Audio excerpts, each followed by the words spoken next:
করতালি মাইক রয়েছে শ্রাবন্তীর হাতে একটা অনুরোধ কিছু বলার জন্য। প্রথমেই সুমিতদাকে বলতে চাই, তোমায় দেখে ভীষণ ভালো লাগছে। অনেকদিন পর দেখা হলো আর কি। দেখে মনে হচ্ছে 72 হয়েছে।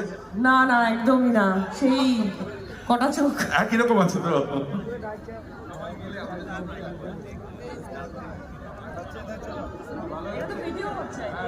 ভালো আছি না? আচ্ছা, আমি এই দাদার ব্যাপারে বলতে চাই। টুলুদা আমার প্রতিবেশী, টাওয়ার 5-এ থাকে আরবানায়। টাওয়ার 5-এ থাকেন। আমি এতদিন জানতাম না, কিন্তু ওনার আহ্বানে আজকে আমি এসেছি। খুব শুভ দিন আজকে সালমা আর তৌসিফের বিয়ে। তো অবশ্যই আমি আপনাকে ধন্যবাদ জানাতে চাই, আর স্পেশাল থ্যাঙ্কস জানাতে চাই ওনার সহধর্মিনী